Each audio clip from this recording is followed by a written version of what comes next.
तो हमने जो लास्ट टॉपिक किया था वो हमने गवर्नमेंट अप्रोच पढ़ा था, ठीक है। पेज नंबर 16 पे 1616 पे हमने गवर्नमेंट अप्रोच पढ़ा था। इसमें मैंने आपको बताया था कि सरदार वल्लभ भाई पटेल ने क्या अप्रोच जो है यूज़ करी थी, ठीक है, और कैसे जो है ये सारे लोगों को इंटीग्रेट इन्होंने करवाया था। मेजर जो है मैंने आपको बताया था प्रॉब्लम मणिपुर, जूनागढ़, JNK और हैदराबाद की रही थी। जूनागढ़ की प्रॉब्लम तो वहाँ पे एक वोटिंग हुई थी छोटी सी, उसके बाद वो क्लियर हो गया था।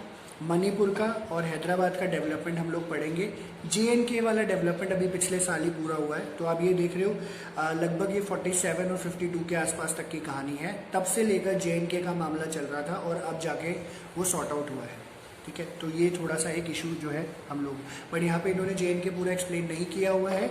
JNK वाला जो है वो हम लोग जो है आगे आता है चैप्टर हमारा, उसमें हम लोग पढ़ेंगे JNK के बारे में कम्प्लीटली, ठीक है। ये इन्होंने बताया। तो हैदराबाद सबसे पहले इन्होंने बात करी है हैदराबाद के बारे में। हैदराबाद का क्वेश्चन आपका 4 मार्कर अलग से आता है, पूरा ही लिखना होता है। छोटा सा टॉपिक है, ज़्यादा बड़ा टॉपिक नहीं है। तो ये क्या कहते हैं, हैदराबाद में लार्जेस्ट प्रिंसली स्टेट्स है, प्रिंसली स्टेट है जो कि पूरी इंडियन टेरिटरीज को सराउंड करके चलती है, ठीक है। आप देख सकते हो बीच में, मतलब अभी तो तेलंगाना भी डिवाइड हो गया है, तो इंडिया के मैप में अगर आप देखोगे तो हैदराबाद कहीं बीच में पड़ता है, बिल्कुल नीचे जाके, ठीक है, मध्य प्रदेश के नीचे। और ये सेंट्रल था थोड़ा सा। तो हैदराबाद के निज़ाम एक बंदा था, ऊपर आप पिक्चर देख रहे हो बुक में, तो ऊपर ये ब्लैक जो है कोट शोट पहन के, टोपी पहन के जो बंदा खड़ा है वो हैदराबाद का निज़ाम है, ठीक है। इसने मना कर दिया था कि भाई जो है हम इंडिया के साथ इंटीग्रेट होना नहीं चाहते हैं, ठीक है, ये बात बोली गई। तो यही इन्होंने यहीं पे बात बोली कि कुछ इंडियन टेरिटरी से सराउंडेड था, कुछ पार्ट ओल्ड हैदराबाद स्टेट का महाराष्ट्र का था, कर्नाटक का था, आंध्र प्रदेश का था। इसके रूरल का जो टाइटल था वो निज़ाम था, और ये वर्ल्ड का वन ऑफ द रिचेस्ट आदमी था, ठीक है। तो ये सब वन मार्कर कवर होता है, ठीक है। तो इसको अब मार्क करके चल दिएगा, ये वन ऑफ द रिचेस्ट आदमी था, हैदराबाद का निज़ाम था, इस तरीके से आ जाता है, ठीक है। निज़ाम जो है इंडिपेंडेंट स्टेटस चाहता था हैदराबाद का, और उसने जो है स्टैंड स्टिल अग्रीमेंट किया इंडिया में, इंडिया के साथ इन नवंबर 1947 कि 1 साल तक नेगोशिएशन चलता रहे कि चलो ठीक है कि जो है अगर मेरे को स्टेट कंट्री बना के नहीं दे रहे हो तो थोड़ा फॉर द टाइम में हम लोग इसको थोड़ा सा डिले कर देते हैं। तो इंडिया के साथ उसने स्टैंड स्टिल अग्रीमेंट साइन कर लिया कि जब तक हमारा डिसीजन क्लियर नहीं होता तब तक हम डिस्कस करते रहते हैं। ये चीज़ हुई। इन द मीन टाइम अब क्या हुआ कि ये मूवमेंट थोड़ा सा दूसरे डायरेक्शन में मूव हो गया। कहते हैं मूवमेंट हुआ लोगों का हैदराबाद स्टेट में जो कि निज़ाम के रूल के अगेंस्ट था, बिकॉज निज़ाम वहाँ का रूलर था, लोग उससे बहुत ज़्यादा परेशान थे। पेजेंट्री जो वहाँ पे लोग थे, जो फार्मर्स थे एक्चुअली में तेलंगाना रीजन में, वो जो है निज़ाम के ऑपरेसिव रूल से बहुत ज़्यादा परेशान थे। वो उसके अगेंस्ट उठ के खड़े हुए। उसने बोला कि भैया जो है हम लोग निज़ाम का रूल नहीं चाहते हैं, निज़ाम के अंडर काम नहीं करेंगे, इस तरीके से इन्होंने यहाँ पे बोला। और हैदराबाद को जो टाउन था वो यहाँ का सेंटर बना, ठीक है। तो यहाँ पे सारी मूवमेंट जो है उठ के खड़े होना शुरू हो गई।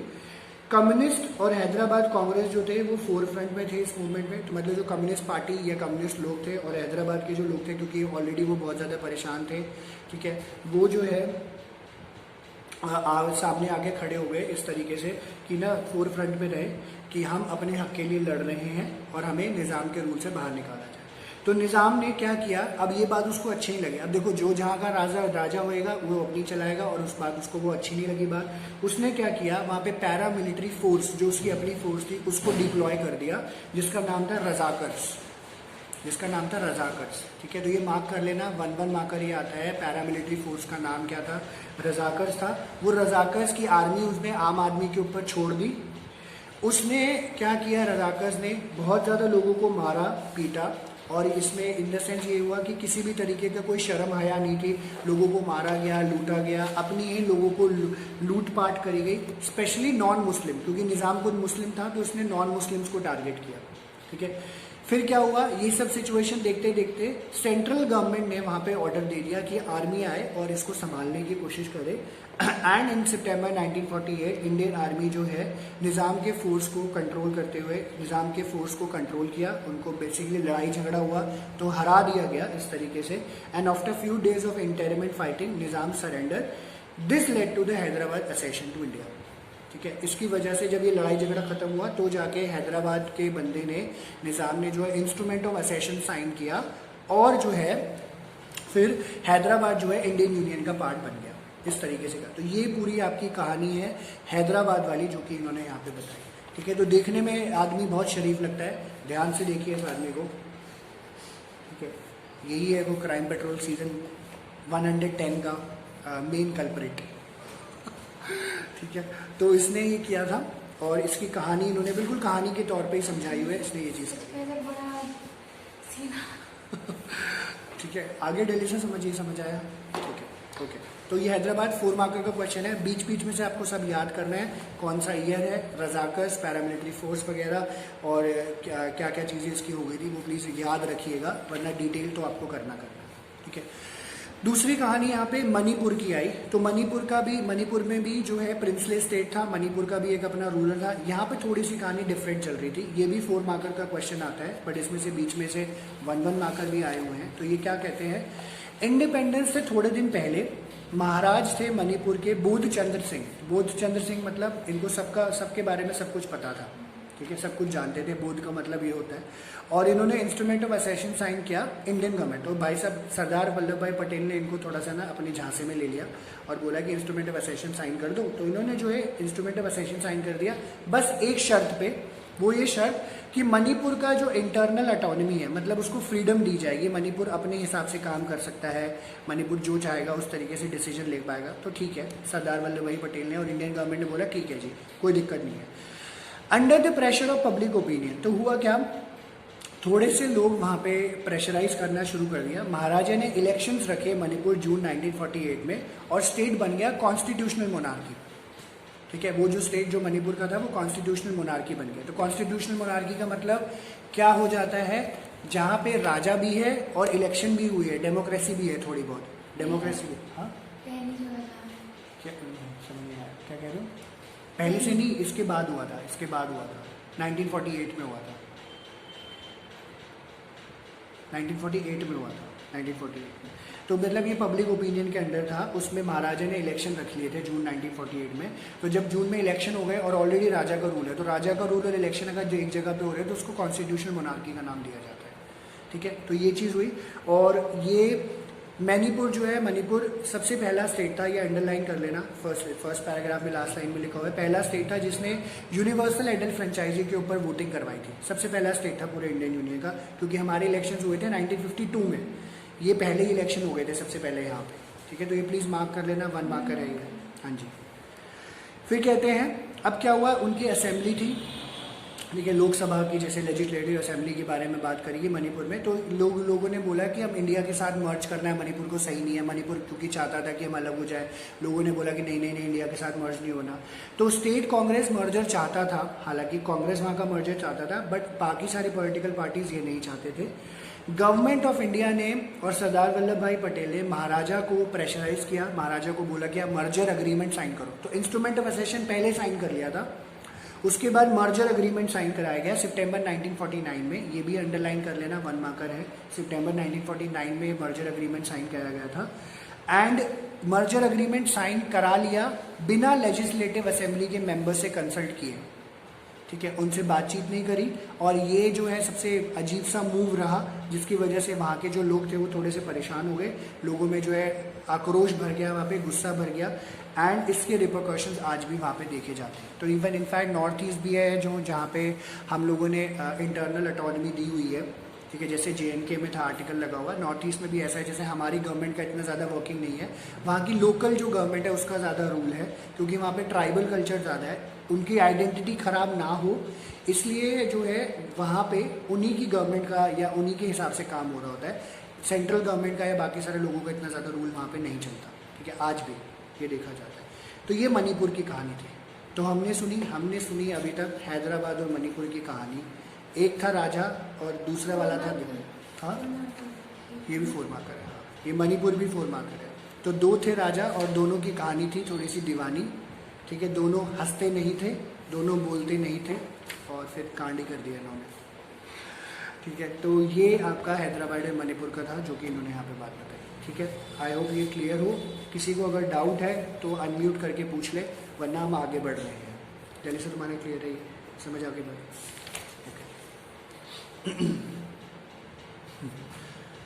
ओके तो नहीं है, कोई बात नहीं। ठीक है, पेज नंबर 18 पे ही हैं हम लोग और आप ये देख रहे हो मणिपुर के नीचे एक पिक्चर है।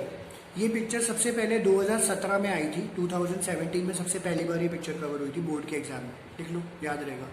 2017 में 5 मार्कर की पिक्चर ये कवर हुई थी। और आपको देख के यहाँ पे समझ आ रहा होगा, सरदार वल्लभ भाई पटेल है, एक राजा दिखा रखा है, राजा के नीचे एक आम आदमी के ऊपर बैठा हुआ है, तो ये ऑपरेसिव रूल शो करता है। 5 मार्क्स के कार्टून में सिर्फ 3 क्वेश्चन आते हैं, वही 3 क्वेश्चन पूछे हुए थे। हाँ, वही 3 क्वेश्चन पूछे हुए थे कि कौन है लीडर जो अप्रोच कर रहा है, सरदार वल्लभ भाई पटेल है। वो कौन है जो ऊपर बैठा हुआ है, प्रिंसले रूलर है। तो नीचे आदमी कौन है, तो वो ऑपरेसिव, उसके ऊपर वो ऑपरेशन शो कर रहा है। और सॉल्यूशन क्या निकालना था, कैसे निकला था, तो इंटीग्रेशन करके इंस्ट्रूमेंट ऑफ असेशन साइन करा के, इस तरीके के क्वेश्चन ऐसे कवर हो जाते हैं। कौन सा किंग है? हाँ, नाम नहीं है इसका, यहाँ पे कोई नाम नहीं है, सिर्फ प्रिंसले रूलर लिख लो, वहाँ पे याद रहेगा। ठीक, इसका कोई स्पेसिफिक नाम नहीं है, प्रिंसले रूलर लिख लो बस, याद रहेगा, क्योंकि यहाँ पे मेंशन नहीं है कि कौन सी स्टेट का है ये, ओवरऑल इन्होंने लिखा हुआ है यहाँ पे।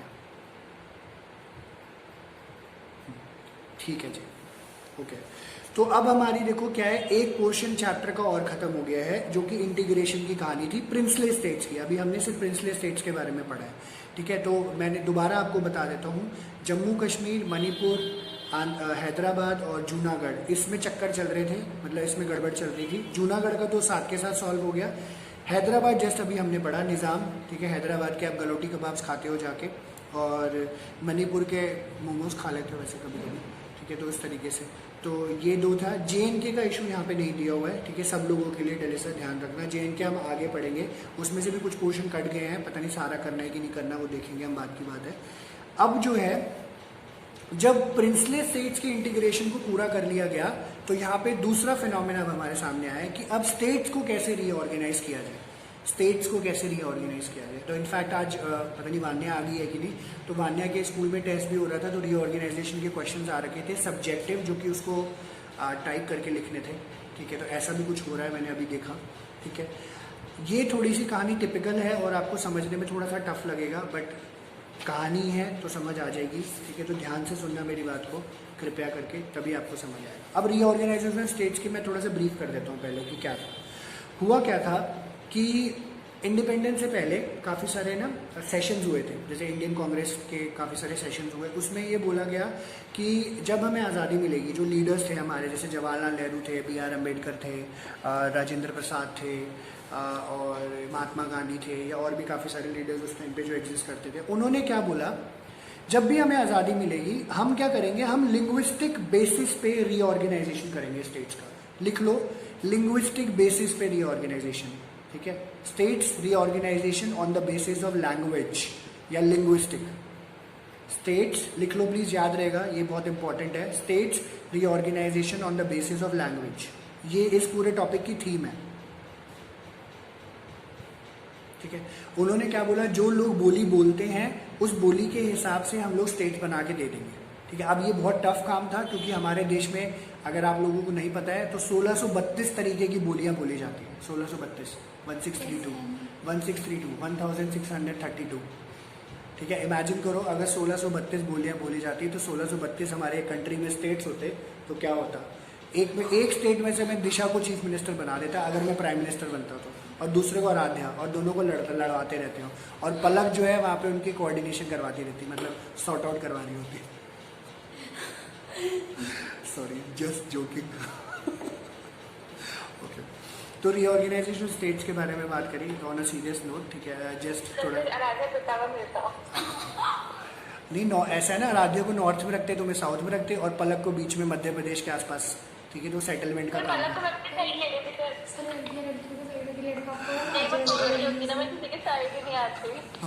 अच्छा है, क्या बोल रही है? नहीं, मैंने नहीं आता किसी के side.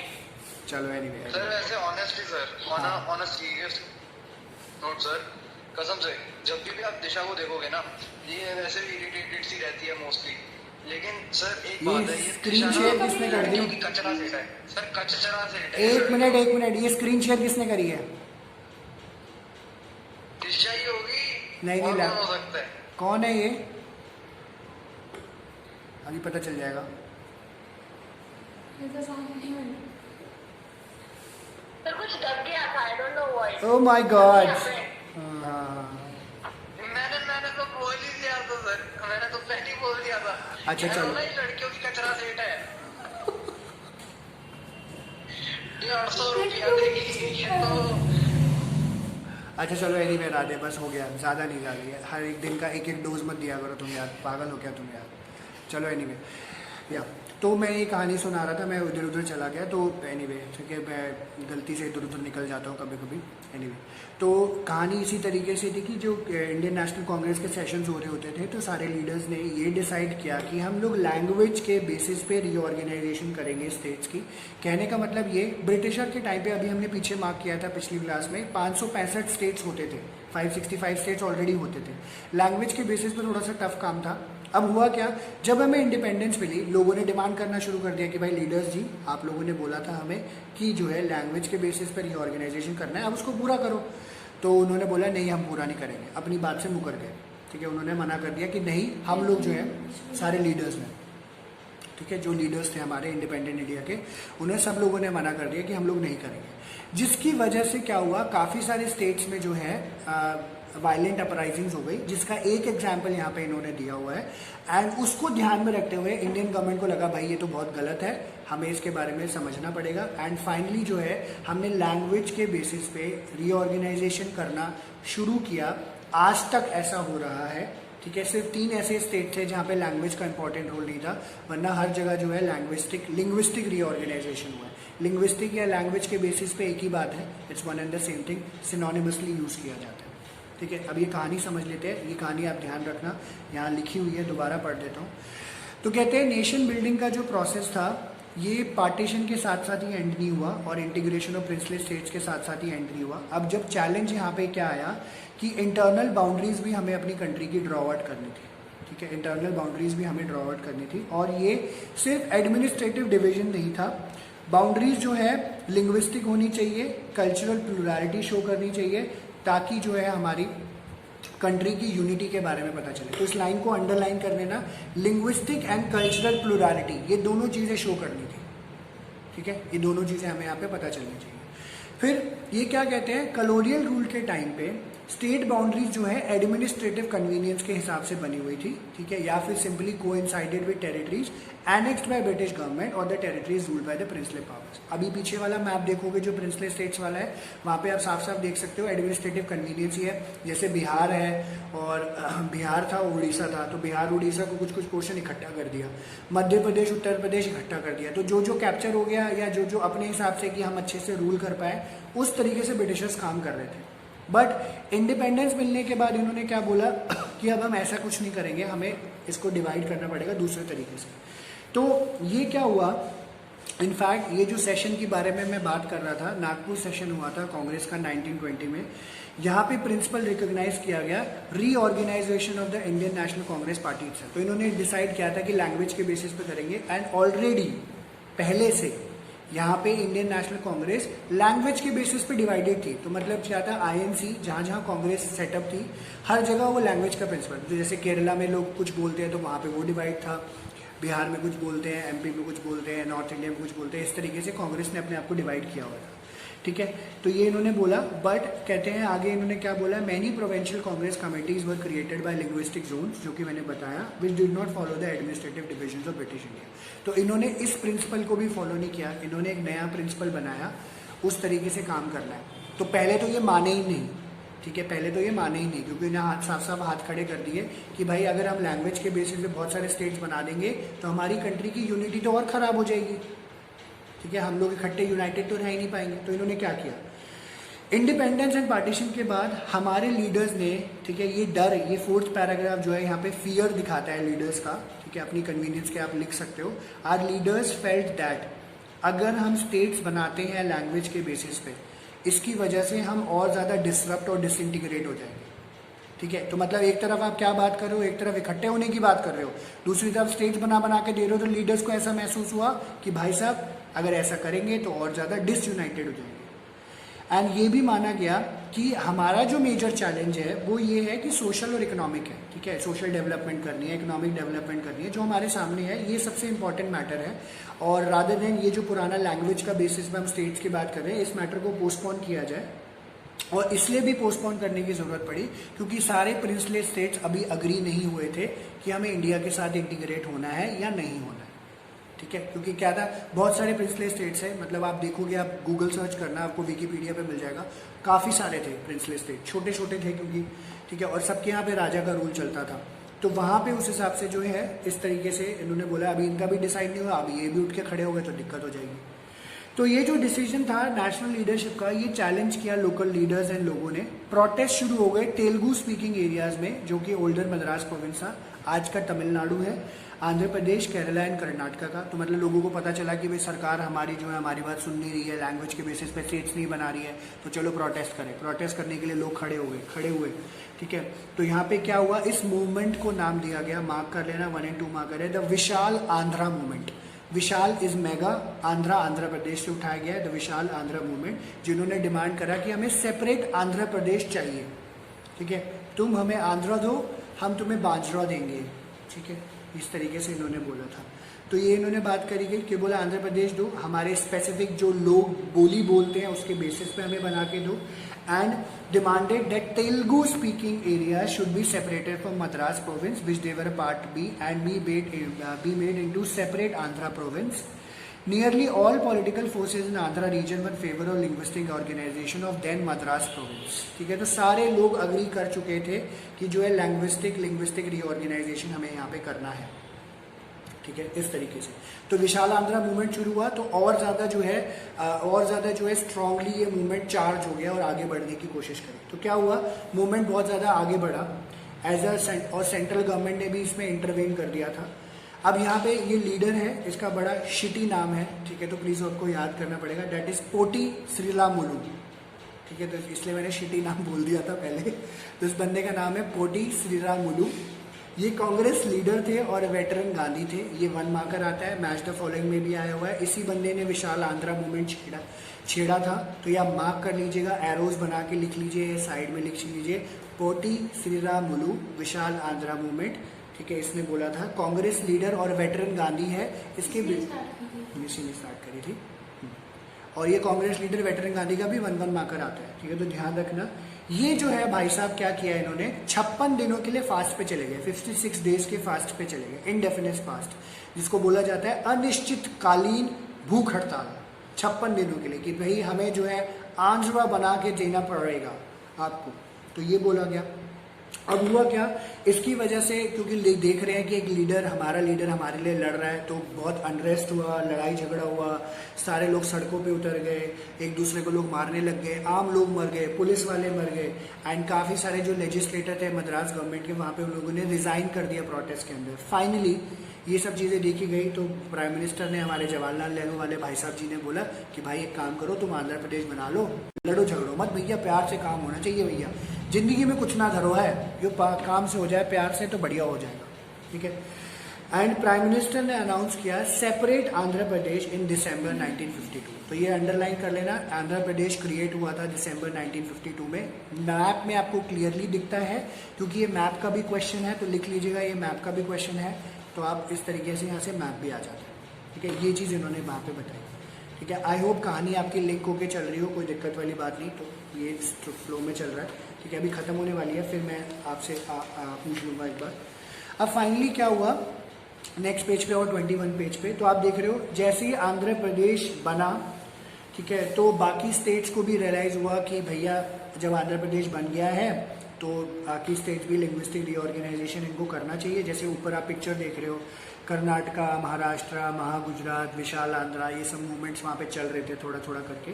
And the struggles force the central government into appointing a states reorganisation commission. अब इन्होंने बोला कि ये मूवमेंट जो है, ये जो चक्कर है, ये बहुत लंबा खिंच रहा है, तो एक काम करते हैं, स्टेट रीऑर्गेनाइजेशन कमीशन बनाते हैं, SRC। वान्य, तुमने जो सुबह क्वेश्चन पूछा था वो यही था। SRC अपॉइंट किया गया 1953 में, अंडरलाइन कर लेना कब अपॉइंट किया गया, 1953 में अपॉइंट किया गया। इन्होंने क्वेश्चन किया कि हम कैसे रीड्रॉ करेंगे अपनी बाउंड्रीज को। डेट याद रखना 1953 है। इन्होंने ये डिसाइड किया, इनके जैसे कमीशन क्योंकि बना हुआ है और एक्ट भी पास आउट हुआ था, तो सारी जो डिपार्टमेंट के लोग बैठे इसके, और इन्होंने बोला कि कैसे हम लोग रीड्रॉ करेंगे अपनी बाउंड्रीज को। इन्होंने ये क्या बोला, the commission in its report accepted, ये underline करो please, the commission in its report accepted that the boundaries of the state should reflect the boundaries of different languages. कि अगर आप बाउंड्री बना रहे हो, आप कुछ कर रहे हो, ड्रॉ आउट कर रहे हो, तो लैंग्वेज वहाँ से पता चलनी चाहिए. अब जैसे क्लियर है ना, बिहार जा रहे हो तो बिहारी बोल रहे हैं, उड़ीसा जा रहे हैं उड़िया बोल रहे हैं, गुजरात जा रहे हैं गुजराती बोल रहे हैं, भोपाल जा रहे हैं भोपाली बोल रहे हैं, कर्नाटका जा रहे हैं तमिल बोल रहे हैं. इस तरीके से जो है चलता रहा. आज ये वर्ड से रिलेटेड हो जाता है. समझ आ रहा है ना डेली साहब? कोई दिक्कत तो नहीं ना? नहीं है तो बता दो. ठीक है, तो ये चीज़ करी गई. And on the basis of report, जब रिपोर्ट फाइनली सबमिट हुई, स्टेट रीऑर्गेनाइजेशन एक्ट बना 1956 में, कमीशन बनी 53 में, एक्ट बना 1956 में. ठीक है, तो ध्यान रखना, अंडरलाइन कर लो इसको भी, जैसा वहीं पे ही है. हाँ जी. एंड इसकी वजह से 14 स्टेट्स एंड 6 यूनियन टेरिटरीज हमारे बन के तैयार हुए. 14 स्टेट्स एंड 6 यूनियन टेरिटरीज. ठीक है, तो ये आप प्लीज़ याद रखिएगा. कितने स्टेट्स बने थे? 14 स्टेट्स, 6 यूनियन टेरिटरी. और रीऑर्गेनाइजेशन के बाद वाला मैप आप लेफ्ट साइड में देख सकते हो, इंपॉर्टेंट है, पेज नंबर 20 पे. ठीक है, ये मैप है रीऑर्गेनाइजेशन का 1961 में. तो आप यहाँ पे देख रहे हो जम्मू कश्मीर है ना, पंजाब, राजस्थान, छोटा सा दिल्ली, हिमाचल प्रदेश, हरियाणा देखो नहीं है, हरियाणा नहीं है यहाँ पे, उत्तर प्रदेश, दिल्ली, मध्य प्रदेश, गुजरात, महाराष्ट्र, मैसूर है ना. अब ये कर्नाटका हो गया, आंध्र प्रदेश, केरला, मद्रास तमिलनाडु हो गया, वेस्ट बंगाल, बिहार से झारखंड कट गया, उड़ीसा मध्य प्रदेश से छत्तीसगढ़ कट गया है, उत्तर प्रदेश में उत्तराखंड निकल गया है. तो ये नए फिर, और जो आप वेस्ट, ओके दोबारा बोल देता हूँ.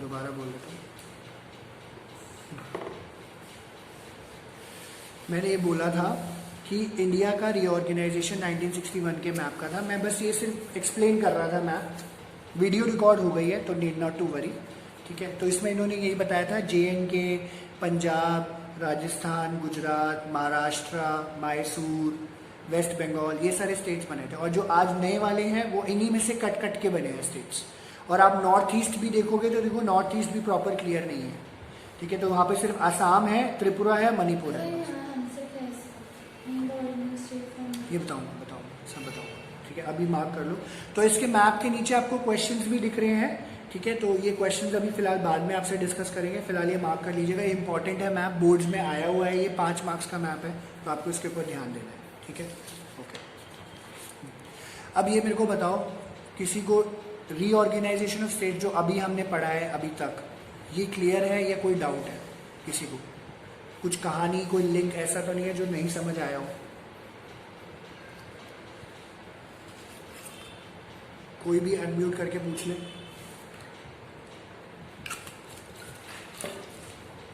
ओके, ठीक है. अगर नहीं है तो कोई प्रॉब्लम नहीं, तो आगे बढ़ते हैं. ओके, तो एक तो पेज नंबर 21 पे आप देखोगे पोटी श्रीरामुलु का बॉक्स है, इसको मार्क कर लेना प्लीज़.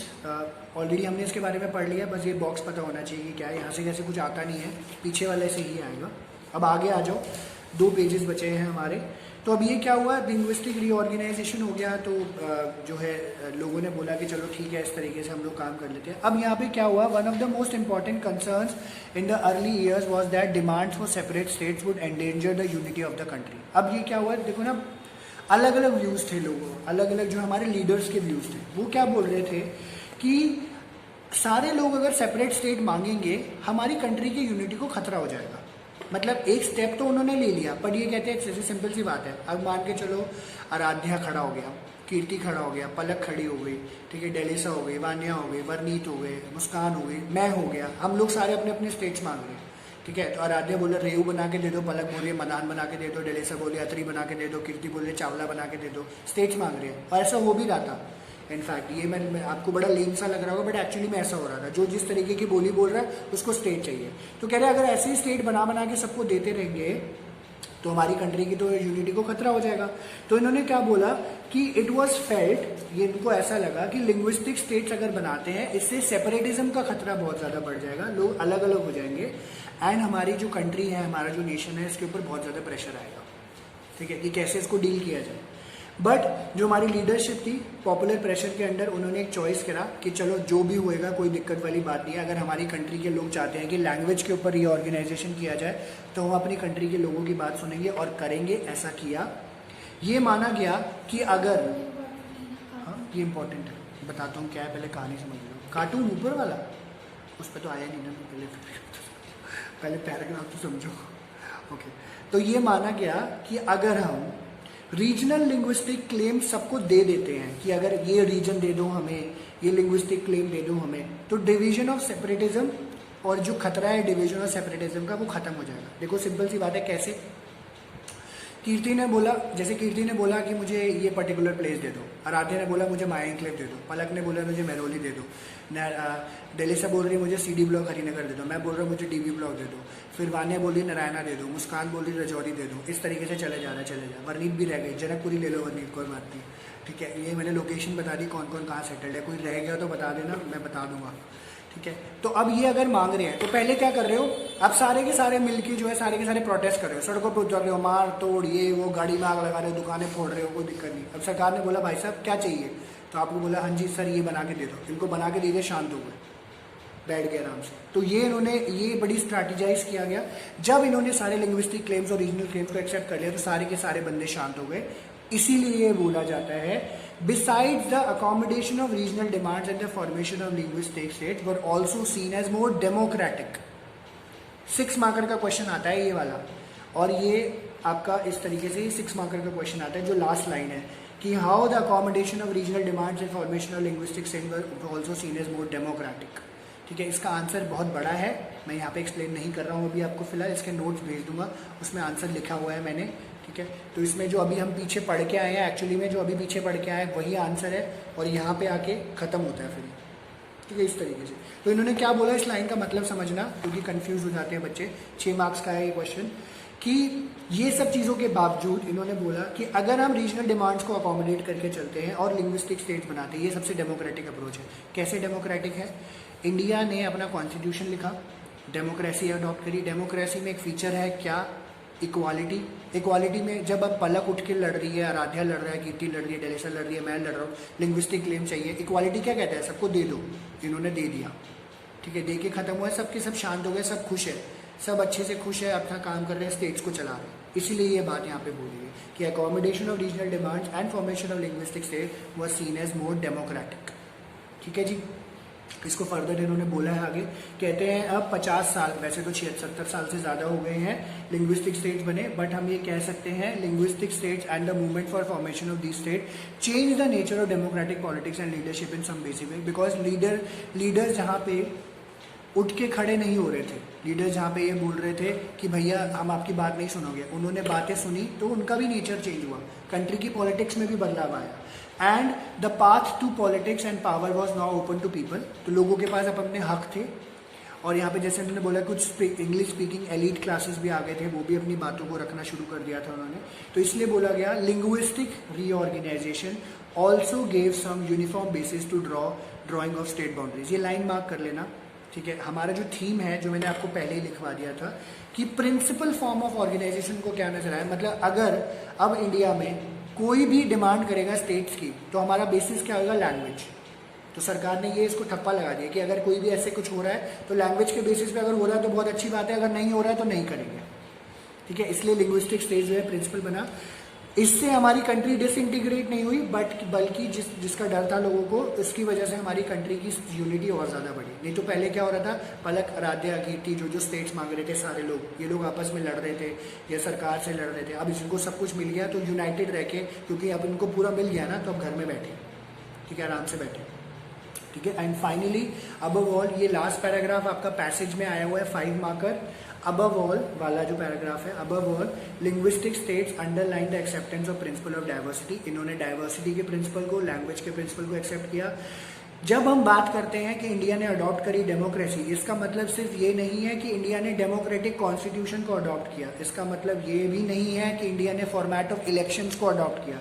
इसका मतलब ये है कि हम लोगों ने जो डिफरेंसेस थे, जो डाइवर्सिटी थी, जो लिंग्विस्टिक क्लेम्स थे, उसको एक्सेप्ट किया, जो कि ऑपोजिशनल था, जो कि कॉन्ट्राडिक्टरी था, उन सबको एक्सप्लेन किया, एक्सेप्ट किया, एंड लोगों के फेवर में काम किया, उनको अच्छा किया, स्टेट्स बना के दे दी। एंड डेमोक्रेसी का दूसरा मतलब यहाँ पे इंडियन सेंस में क्या है, यहाँ पे है plurality of ideas and ways of life. क्यों प्लुरैलिटी है? जाति, धर्म, भेदभाव तो छोड़ दो, जाति, धर्म, ये वो, बहुत सारे लोग हैं, सबके अपने व्यू पॉइंट्स हैं, सबके अपनी सोच है, सबकी अपनी पहचान है, इसको हम लोग डेमोक्रेसी बोलते हैं, एंड लेटर ऑन जितना भी पॉलिटिकल काम हुआ है इसी फ्रेमवर्क के अंदर ही हुआ है, ठीक है। लोग इसी के हिसाब से चले हैं, इस तरीके से यहाँ पे ये चैप्टर आपका ख़त्म हो जाता है, ठीक है जी। ठीक है, तो ये कहानी इन्होंने पूरी समझाई जो रीऑर्गेनाइजेशन ऑफ स्टेट्स की 3 पार्ट्स में डिवाइडेड था। पहला तो चैलेंज बताया, फिर प्रोसेस बताया, फिर इन्होंने इंटीग्रेशन के बारे में बताया और प्रिंसली स्टेट का फिर रीऑर्गेनाइजेशन के बारे में बात करी, ठीक है। ये क्लियर है? किसी को डाउट है अगर इस क्वेश्चन में तो अनम्यूट करके पूछे, अगर नहीं है तो ये बॉक्स करना है हमें fast forward creation of states, फिर वो करेंगे। किसी को भी डाउट है तो अनम्यूट करके पूछ ले। पहले से तुम्हें क्लियर हुआ है? हाँ, अच्छा पढ़ लो। No sir. ठीक है राजा,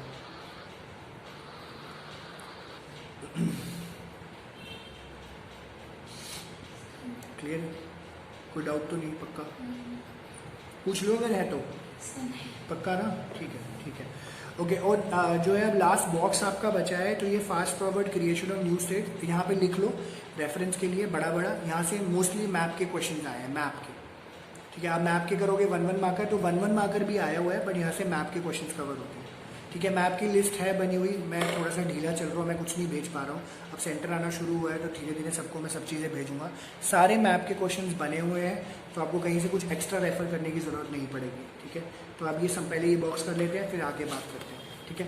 तो इन्होंने बोला कि जब हमने लिंग्विस्टिक स्टेट्स के प्रिंसिपल को एक्सेप्ट कर लिया, इसका मतलब ये नहीं था कि सारे के सारे लिंग्विस्टिक स्टेट्स बन गए। जैसे एक एक्सपेरिमेंट किया गया कि बॉम्बे जो था बाइलिंगुअल था। बाइलिंगुअल मतलब यहाँ पे गुजराती लोग भी थे, मराठी लोग भी थे, आज भी हैं, इस टाइम पे भी। आप तो मुंबई नाम हो गया है। After a popular agitation Maharashtra और गुजरात को क्रिएट किया गया 1960 में। तो मतलब वहाँ पे थोड़ा बहुत लड़ाई झगड़ ईयर नहीं, नाम चेंज नहीं करना, नाम ऐसे ही रहेगा, हाँ ठीक है। तो वहाँ पे एक पॉपुलर एजिटेशन हुआ और महाराष्ट्र और गुजरात ईयर क्रिएट हुआ 1960 में। तो ये आपको ईयर और स्टेट्स के नाम रखने, याद रखने हैं कि कौन सा कब हुआ, क्योंकि इसी के बेसिस पे मैप के क्वेश्चन आते हैं। The state which was created in 1960, और आपको आइडेंटिफाई करना होता है फिर मैप में, ठीक है। तो ये 1960 में क्रिएट हुआ। सीरियल वाइज लिखना हो तो लिख लेना, ज़्यादा कन्वीनियंट रहेगा। महाराष्ट्र गुजरात क्रिएट हुआ 1960 में। पंजाब में भी 2 लिंग्विस्टिक ग्रुप्स है, हिंदी बोलते थे, पंजाबी बोलते थे। And the Punjabi speaking people demanded a separate state, but it was not granted with other states in 1956, ठीक है। तो इन पंजाबी लोगों ने बोला हमें पंजाब बना के दो, ठीक है, जो मैं लिंग्विस्टिक क्लेम्स के बारे में बात कर रहे हैं। And it was not granted with other states in 1956, तो 56 में नहीं ग्रांट हुआ। पंजाब का स्टेटहुड आया लेटर ऑन 1966 में, जब उसमें से हरियाणा और हिमाचल प्रदेश कट के बने, ठीक है। तो ये याद रखना, 1966 में पंजाब में से हरियाणा और हिमाचल प्रदेश निकले, तब जाके जो है इस तरीके से आगे कहानी बढ़ी, ठीक है। तो ये याद रखना है आपको, 66 में क्या हुआ, पंजाब, हरियाणा, हिमाचल प्रदेश।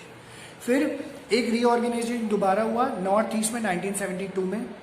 मेघालय जो है असम से कार्व आउट करके बना 1972 में, तो मतलब असम से निकलकर मेघालय बना है 1972 में। तो आप एक चीज़ प्लीज़ ध्यान रखना, कन्फ्यूजन दूर हो जाएगी। मेजॉरिटी ऑफ द जो स्टेट्स नॉर्थ ईस्ट में है वो असम से निकलकर बनी थी, ठीक है, मेजॉरिटी ऑफ द स्टेट। तो वो थोड़ा सा क्लियर रहता है, नहीं तो बच्चे बड़े कंफ्यूज हो जाते हैं। और नॉर्थ ईस्ट में आइडेंटिफाई करना थोड़ा सा टफ होता है, और कन्फ्यूजन के लिए अभी पिछले 3-4 सालों से ना नॉर्थ ईस्ट आ ही रहा है किसी ना किसी तरीके से, तो प्लीज़ ध्यान देना इसके ऊपर। मणिपुर, त्रिपुरा भी बने। मिजोरम, अरुणाचल प्रदेश बने 1987 में, इस ईयर में मैं पैदा भी हो गया था। और नागालैंड जो है 1963 में पहले ही बन गया था नागालैंड, ठीक है, ईयर्स याद रखना। फिर कहते हैं, मैंने आपको पहले बताया था कि लैंग्वेज हर जगह बहुत इंपॉर्टेंट रोल प्ले किया, बट 3 स्टेट्स ऐसे थे जहाँ पे लैंग्वेज का कोई रोल नहीं था, ठीक है, लैंग्वेज का कोई रोल नहीं था। वो था झारखंड, उत्तराखंड और छत्तीसगढ़। लिख लो, यहाँ पे पूरा लिखा हुआ है, छत्तीसगढ़, उत्तराखंड और झारखंड। ये ईयर 2000 में बना था, ये मैप के क्वेश्चंस में आया हुआ है, ईयर 2000 में। यहाँ पे लैंग्वेज का कोई रोल नहीं था, बोली का कोई रोल नहीं था। यहाँ पे ट्राइबल पॉपुलेशन की वजह से इन्होंने इसको स्टेट को बनाया था, क्योंकि यहाँ पे ट्राइब ज़्यादा रहते थे, ठीक है। उनकी आइडेंटिटी को ध्यान में रखते हुए इन्होंने स्टेट्स बना दिए थे, झारखंड, छत्तीसगढ़ और उत्तराखंड, इन ईयर 2000, याद रखना प्लीज, ठीक है। और अंडरलाइन भी कर लेना, ये सब 1-1 मार्कर है, मैप के क्वेश्चन है, कैसे भी किसी तरीके से आ जाता है। स्टोरी ऑफ रीऑर्गेनाइजेशन ऐसे खत्म नहीं हुई, हमें पता है नहीं खत्म हुई। जम्मू कश्मीर का मामला अभी सॉर्ट आउट हुआ है पिछले साल। तेलंगाना लेटेस्ट बना है, latest state of Indian union है। 29 स्टेट लिख लो इसके आगे, क्योंकि बुक में कहीं नहीं है। 29th state of Indian union is Telangana.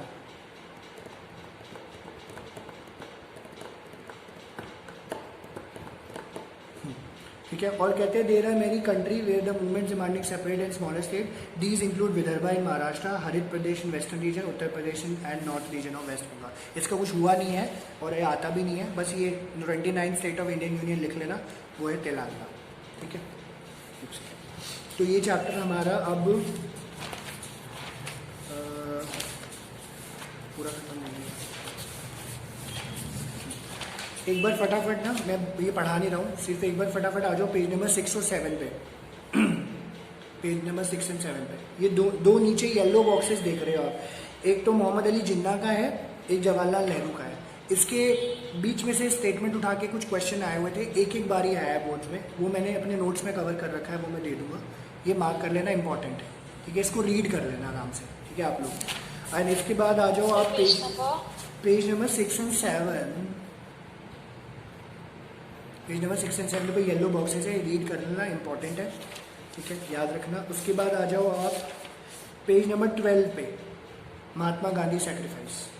ठीक है, इसको भी सिर्फ रीडिंग पे रखना है, इसमें से आज तक कुछ नहीं आया है, बट ये है इंपॉर्टेंट, सिर्फ रीडिंग पे रखना है। महात्मा गांधी की कहानी है, मैं कुछ ज़्यादा करा नहीं रहा इसमें से, मैंने आज तक नहीं कराया है इसमें से कुछ, क्योंकि आया ही नहीं है, तो आप इसको बस ये याद रखना, हमें पढ़ा हुआ है इसके बारे में। ठीक है, तो ये आपका पूरा चैप्टर था जो कि हमने ख़त्म कर दिया। इसमें से किसी को अगर अभी भी डाउट है या कुछ नहीं समझ आया है तो आप मुझसे इसके बारे में नेक्स्ट क्लास में पूछ सकते हैं। और स्टिल अभी 5 मिनट है, अगर आपको लगता है जो अभी हमने किया है इसमें से कुछ नहीं समझ आया तो वो पूछ सकते हैं। कुछ भी डाउट है तो प्लीज़ अनम्यूट करके पूछ लो, ताकि ये ना रहे कि घर जाओ, मतलब घर पे ही हो वैसे तो, ठीक है, और बोलो यार सर ये तो मैंने पूछा ही नहीं, यो मैं पूछ सकती थी। Anyone has any doubt? No doubts I think. चलो जी कोई बात नहीं है तो ठीक है। तो आई होप दीपिका, दिशा, गुनगुन, कीर्ति, मुस्कान, फलक, वर्णित, मान्या तो है नहीं, एंड आराध्या एंड डेलिसा जो मेरे सामने बैठी है, आप लोगों को किसी तरीके का डाउट नहीं है, क्योंकि आप बहुत, मैं मानता हूँ ऐसे कि आप लोग बहुत इंटेलिजेंट हो और होना भी चाहिए। ठीक है, चलो एनीवे टेक केयर। एक चीज़ प्लीज़ ध्यान रखना, ये बुक थोड़ी सी डीप है और अंडरस्टैंडिंग नहीं मांगता आपकी, आपको कहानी दिमाग में बिठानी है। आप एक कहानी बीच में मिस करोगे, पूरे चैप्टर जो है आगे पीछे से लिंक टूट जाएगा। ठीक है, तो अगर ऐसा लगेगा कि कहानी ओवरलोड हो रहा है तो वहाँ पे मुझे रुकवा देना, मैं उसके आगे कंटिन्यू नहीं करूँगा। ठीक है, तो इसका ज़रूर ध्यान रखना। सेकंड चैप्टर भी हमारा ऐसा ही है, क्योंकि ये ज़्यादातर ना हिस्ट्री यहाँ पे बता रखी है, तो वो डेवलपमेंट्स हमें वैसे करनी पड़ती है। ठीक है, so thank you very much for your time and your patience. इसकी वीडियो मैं आपको अभी शेयर कर देता हूँ। Thank you and bye bye. Thank you bye bye. Thank you, sir. Thank you bye bye Thank you so much, sir. Bye, sir. Bye. Bye, sir.